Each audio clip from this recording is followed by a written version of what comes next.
Success secret number 1. In order to execute, you must get out of your head and into your body. Successful people focus on execution. They emphasize taking action consistently and expect their efforts to bear fruit. They accept done is better than perfect and begin from there.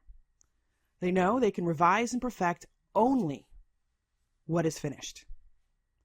This may seem like a no-brainer, but the vast majority of people struggle with this. There's only one place you've ever executed anything, and that is in your body. If you have struggled and wondered why it is difficult to either start or maintain execution, it is because you easily slip out of your body and up into your head. Part of our amazing evolution as human beings is the limbic system. It is constantly on guard for threats, real or imagined. You may not realize this, but analysis paralysis and spinning in your head is a function of your reptilian brain scanning for potential threats. It does not matter if you are writing an article, hunting in the savannah, walking down an alley at night, or just trying to get your house clean. The basic process is the same. Anyone who has put pen to paper can relate to my client who wrote in.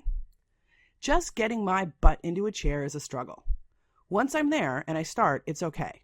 Things flow.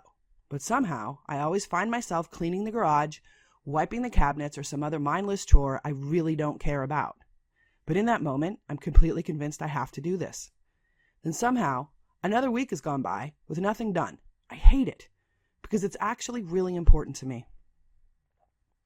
While we are inspired by incredible quotes, such as Goethe's, "Whatever you can do or dream, you can. Begin it." Boldness has genius, power, and magic in it. Or this one, by Marianne Williamson. We ask ourselves, who am I to be brilliant, gorgeous, talented, and fabulous? Actually, who are you not to be? These quotes charge our engines and light our fires. But actually living those quotes can be like hitting a brick wall. After the rush of excitement and vision of potential, we must settle into execution. And this is where we falter. Note in the above example, the challenge is to actually sit in the chair or to stay there and do the act of writing. Even though writing has a creative component, the real challenge is the sitting and the doing, literally controlling your body long enough to get something done, or, in other words, execute. This is challenging because it is in the doing where things get personal. And when things get personal, we instinctively scan for threats to our person, in real time and in the future. And frankly, threats are easy to find. Most of us have a PhD in imagining ridicule or rejection. The next thing you know, you pop up out of your chair and do all sorts of unimportant things just to soothe that response and get away from the threat. The primary reason executing is so difficult is because you're cycling through the flight, fright, or freeze response. We've all acquired sophisticated social masks to hide this tendency. It's just not appropriate to freak out every time you have to do something new. Instead, we procrastinate. How do you react when it's time to execute your inspiration?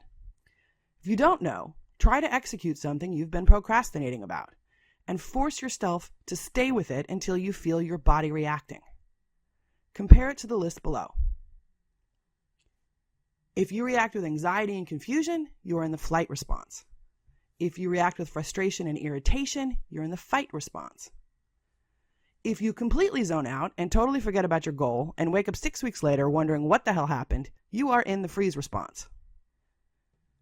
You probably have a dominant reaction that you can recognize, but that does not mean you can't or won't cycle through all of them. The key is to know which one you're in and what to do about it. So what are the next steps?